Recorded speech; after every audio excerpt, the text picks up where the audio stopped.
CCN ನ್ಯೂಸ್ಗೆ ಸ್ವಾಗತ. ನಾನು ನರೇಂದ್ರ ಪಾಟೀಲ್. ಮುಖ್ಯಾಂಶಗಳು: ವೋಟ್ ಚೋರ್ ಹಸ್ತಾಂತರ ಅಭಿಯಾನಕ್ಕೆ ಚಾಲನೆ. ಮತಗಟ್ಟೆಯಿಂದ ಕಡಿಮೆ ಅಂತರದ ಬಿಜೆಪಿ ಅಭ್ಯರ್ಥಿ ಗೆಲ್ಲುತ್ತಿದ್ದಾರೆ. ಸಾಗರ್ ಖಂಡ್ರೆ. ಯುವ ಪೀಳಿಗೆ ದೇಶದ ಸಂಪತ್ತು, ಜಂಕ್ ಫುಡ್ ರಹಿತ ಆಹಾರ ಸೇವನೆ ಅಗತ್ಯ. ಸುರೇಖ ಹಾಗೂ ಧರ್ತಿ ಹಬ್ಬ ಜನಜಾತಿ ಗ್ರಾಮ ಸ್ಪರ್ಶ ಯೋಜನೆಗೆ ಚಾಲನೆ. 196 ಗ್ರಾಮಗಳ ಆಯ್ಕೆ. ಸಾಗರ್ ಖಂಡ್ರೆ. ಎಐಸಿಯಿಂದ ದೇಶಾದ್ಯಂತ ಹಮ್ಮಿಕೊಂಡಿರುವ ವೋಟ್ ಚೋರ್ ಹಸ್ತಾಂತರ ಅಭಿಯಾನ. ಬೀದರ್ ಜಿಲ್ಲೆ ಕಾಂಗ್ರೆಸ್ ಪಕ್ಷ ಕಚೇರಿಯಲ್ಲಿ ಗುರುವಾರ ಹಮ್ಮಿಕೊಂಡ ವೋಟ್ ಚೋರ್ ಹಸ್ತಾಂತರ ಅಭಿಯಾನಕ್ಕೆ ಸಂಸದರಾದ ಸಾಗರ್ ಖಂಡ್ರೆ ಚಾಲನೆ ನೀಡಿದರು. ನಂತರ ಮಾತನಾಡಿ, ಚುನಾವಣೆಯಲ್ಲಿ ಮತಗಟ್ಟೆಯಿಂದ ಕಡಿಮೆ ಅಂತರದಲ್ಲಿ ಬಿಜೆಪಿ ಅಭ್ಯರ್ಥಿಗಳು ಗೆಲ್ಲುತ್ತಿದ್ದಾರೆ ಎಂದು ಸಂಸದ ಸಾಗರ್ ಖಂಡ್ರೆ ಆರೋಪಿಸಿದರು. ಕೇಂದ್ರದಲ್ಲಿ ಪ್ರತಿಪಕ್ಷವಾಗಿರುವ ಕಾಂಗ್ರೆಸ್ ಪಕ್ಷದ ಚುನಾವಣೆ ಆಯೋಗಕ್ಕೆ ಕೇಳಿರುವ ಮಾಹಿತಿಯೂ ಕೊಡುತ್ತಿಲ್ಲ ಎಂದು ದೂರಿದರು. ಆದ್ದರಿಂದ ದೇಶಾದ್ಯಂತ ವೋಟ್ ಚೋರ್ ಹಸ್ತಾಂತರ ಅಭಿಯಾನ ಹಮ್ಮಿಕೊಂಡು ಜನರಲ್ಲಿ ಜಾಗೃತಿ ಮೂಡಿಸುವ ಕೆಲಸ ಪಕ್ಷದಿಂದ ನಡೆಯುತ್ತಿದೆ ಎಂದು ಅವರು ಹೇಳಿದರು. ಚುನಾವಣಾ ಆಯೋಗಕ್ಕೆ ಕೇಳಿರುವ ಮಾಹಿತಿಯನ್ನು ಕೊಟ್ಟರೆ ಚುನಾವಣೆಯಲ್ಲಿ ನಡೆದಿರುವ ಮೋಸದಾಟ ಬೇಲಿಗೆ ಬರುತ್ತದೆ ಎನ್ನುವ ಭಯದಿಂದ ಮಾಹಿತಿ ನೀಡುತ್ತಿಲ್ಲ ಎಂದು ದೂರಿದರು. ಚುನಾವಣಾ ಆಯೋಗದ ಮುಖ್ಯ ಆಯುಕ್ತರ ನೇಮಕದಲ್ಲಿಯೂ ಸಹ ಕಾನೂನು ತಿದ್ದುಪಡಿ ಮಾಡಿ ಯಾವ ಪಕ್ಷ ಕೇಂದ್ರದಲ್ಲಿ ಇರುತ್ತದೆ ಅವರೇ ನೇಮಕ ಮಾಡುವಂತೆ ಕಾನೂನು ಜಾರಿಗೆ ತಂದಿದೆ ಎಂದು ಬಿಜೆಪಿ ವಿರುದ್ಧ ಕಿಡಿಕಾರಿದರು. ಪಕ್ಷದಿಂದ ಹಮ್ಮಿಕೊಂಡಿರುವ ಹಸ್ತಾಕ್ಷರ ಅಭಿಯಾನದಲ್ಲಿ ಸುಮಾರು 5 ಕೋಟಿ ಜನ ಹಸ್ತಾಕ್ಷರ ಪಡೆಯುವ ಉದ್ದೇಶ ಹೊಂದಲಾಗಿದೆ ಎಂದರು. ಈ ಸಂದರ್ಭದಲ್ಲಿ ಪಂಚ್ ಗ್ಯಾರಂಟಿ ಯೋಜನೆ ಅನುಷ್ಠಾನಾಧ್ಯಕ್ಷ ಅಮೃತ ಚಿನ್ಕೋಡೆ, ಜಿಲ್ಲಾ ಕಾಂಗ್ರೆಸ್ ಸಮಿತಿ ಅಧ್ಯಕ್ಷ ಬಸವರಾಜ ಶೆಟ್ಟಿ ಮತ್ತಿತರರು ಇದ್ದರು.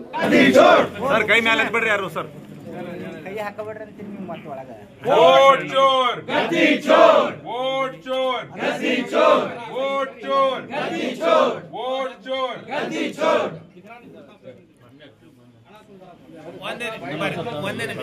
ಕಮಿಟಿ ಕಚೇರಿಯಲ್ಲಿ ನಾವು ಸಿಗ್ನೇಚರ್ ವೋಟ್ ಚೋರಿ ಸಿಗ್ನೇಚರ್ ಕ್ಯಾಂಪೇನ್ ನಾವು ಪ್ರಾರಂಭ ಮಾಡಿದ್ದೀವಿ.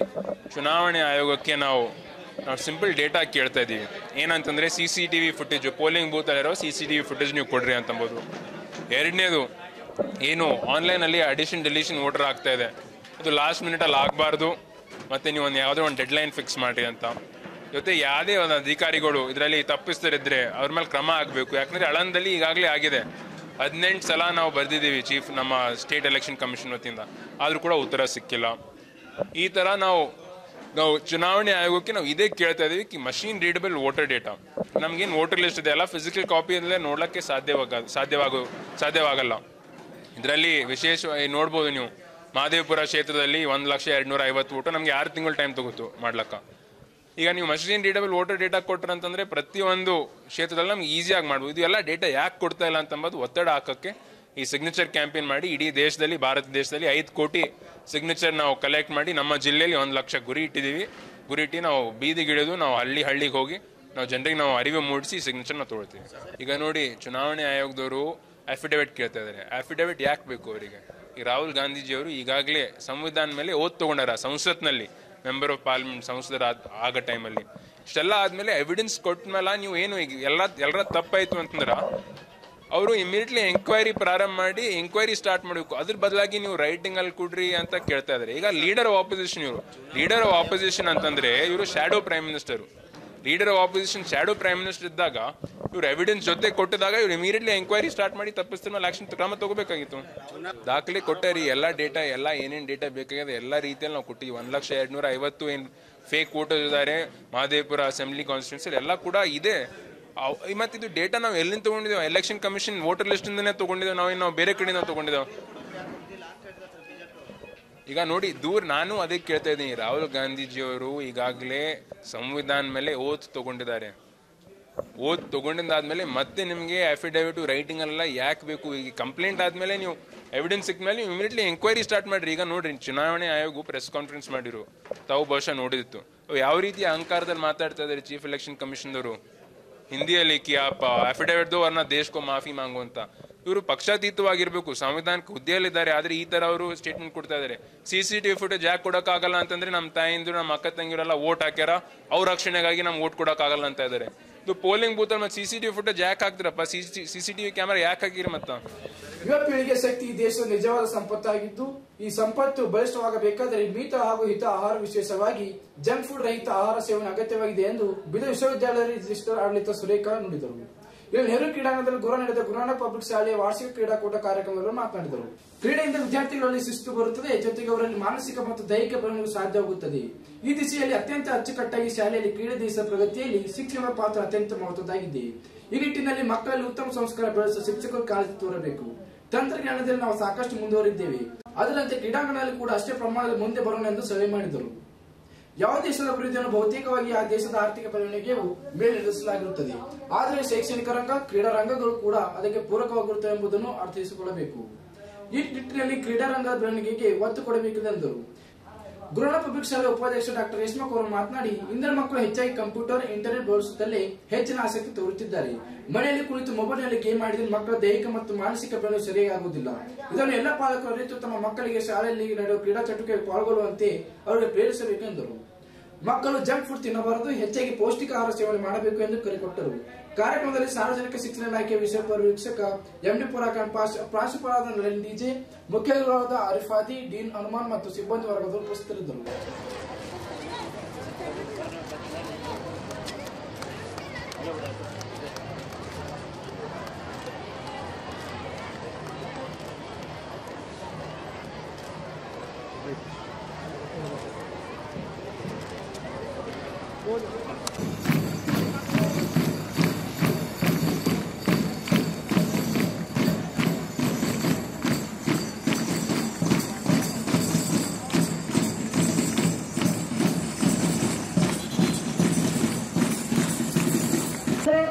ಇಲ್ಲಿ ನೋಡಿದಾಗ ಈ ಒಂದು ಕ್ರೀಡಾಕೂಟ ಏನು 50ನೇ ಒಂದು ಸಂಭ್ರಮೋತ್ಸವದ ಪಬ್ಲಿಕ್ ಶಾಲೆಯ ಒಂದು ಎಲ್ಲ ವಿದ್ಯಾರ್ಥಿಗಳು, ಸಾವಿರಾರು ವಿದ್ಯಾರ್ಥಿಗಳು ಕೂಡ ಇಲ್ಲಿ ಪಾಲ್ಗೊಂಡಿದ್ದಾರೆ.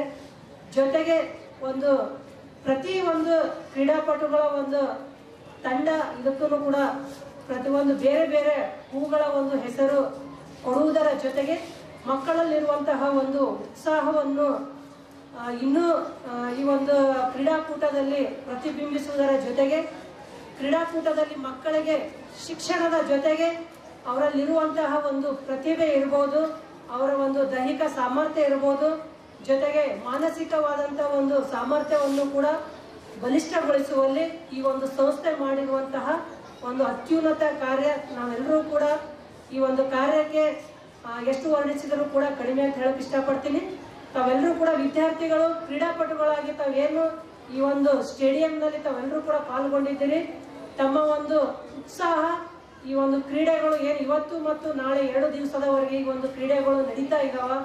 ಕ್ರೀಡೆಗಳಲ್ಲಿ ತಾವು ಒಂದು ಬಹಳಷ್ಟು ಡೆಡಿಕೇಶನ್, ಹಾರ್ಡ್ ವರ್ಕ್ ಮತ್ತು ಉತ್ಸಾಹ, ಒಂದು ಸ್ಪಿರಿಟ್ ನಿಮ್ಮಲ್ಲಿ ಏನಿದೆ, ಕ್ರೀಡಾ ಮನೋಭಾವ ಏನಿದೆ, ತಾವೆಲ್ಲರೂ ಕೂಡ ಒಂದು ಅತ್ಯುತ್ತಮವಾದಂಥ ಒಂದು ಸಾಧನೆಯ ಮೂಲಕ ತಾವೆಲ್ಲರೂ ಕೂಡ ಇಲ್ಲಿ ಒಂದು ಕ್ರೀಡಾಂಗಣದಲ್ಲಿ ತಾವು ತೋರಿಸ್ತೀರಿ ಅಂತ ಹೇಳ್ತಾ, ಜೊತೆಗೆ ಎ ಸೌಂಡ್ ಮೈಂಡ್ ಇದೆ ಸೌಂಡ್ ಬಾಡಿ ಅಂತ ಏನು ದೈಹಿಕವಾದ ದೇಹದ ಮಾನಸಿಕವಾಗಿ ಕೂಡ ಮನುಷ್ಯ ಸದೃಢವಾಗಲೇಬೇಕಾಗ್ತದೆ.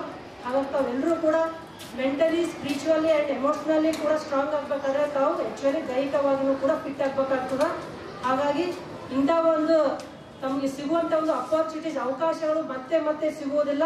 ತಾವೆಲ್ಲರೂ ಕೂಡ ಇಂಟರ್ ಸ್ಕೂಲ್ ಇಲ್ಲಿ ತಾವೆಲ್ಲ ಪಬ್ಲಿಕ್ ಶಾಲೆ ಮಕ್ಕಳಿದ್ದೀರಿ.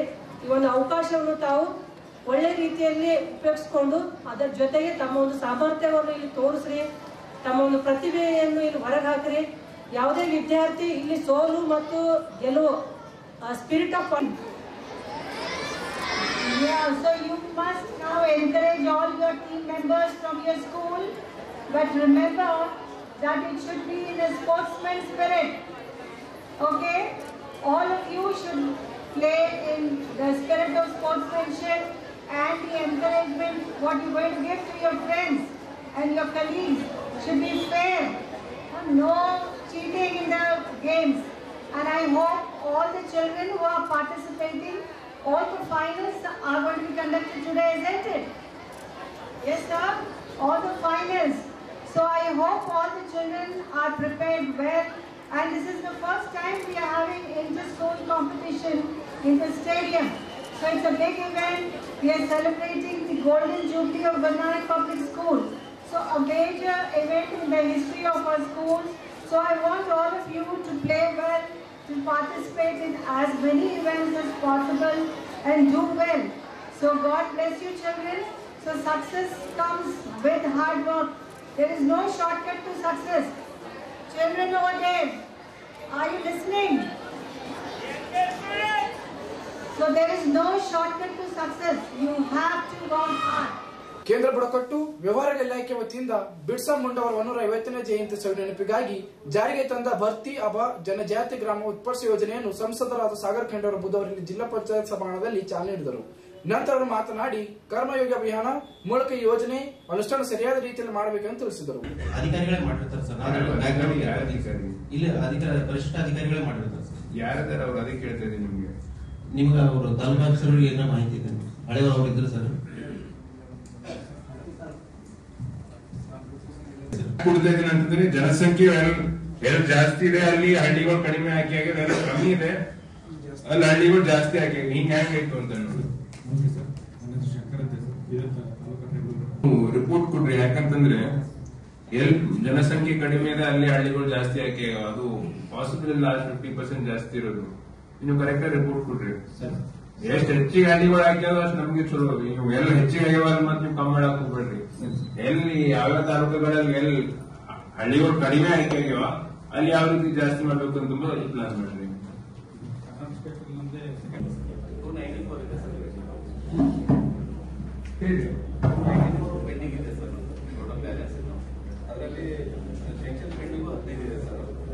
ಸರ್ ಯಾಕ ನಾ ಅಂಬೋದು ನಿಮ್ಮ ಟಾರ್ಗೆಟ್ 441 ಬೇರೆ ಕಡೆ ಎಲ್ಲಾ ಕಡೆ ಸ್ಯಾಂಕ್ಷನ್ ಮಾಡ್ತಾರೆ, ರಿಜಿಸ್ಟ್ರೇಷನ್ ಆಗಿರ್ತದ. ನಿಮ್ಮಲ್ಲಿ ಬರೀ 147 ಅಷ್ಟೇ ಮಾಡಿರಿ, 294 ಯಾಕೆ ಮಾಡಿಲ್ಲ ಇಲ್ಲಿವರೆಗೆ?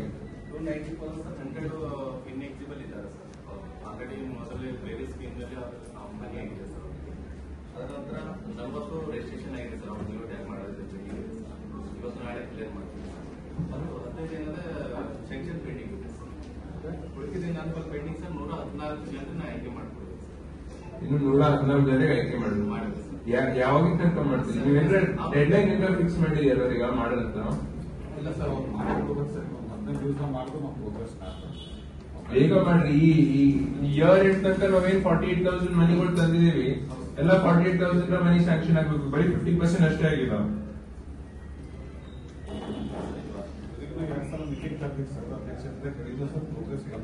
ದಯಮಾಡಿ ಸ್ವಲ್ಪ ಹೇಳಿ, ಒಬ್ಬರೊಬ್ಬರು ಹೇಳ್ರಿ ನೀವು ಏನೇನ್ ಮಾಡಿದ್ದೀರಿ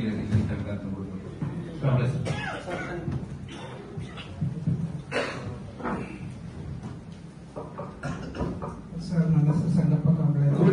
ಒಬ್ಬರು ಮಾತಾಡೋರು ಒಬ್ಬರೇ ನಿಂತಿದ್ರಿ, ಬೇರೆ ಜಿಲ್ಲಾ ಆರೋಗ್ಯ ಶಿಕ್ಷಣಾಧಿಕಾರಿ ಸರ್.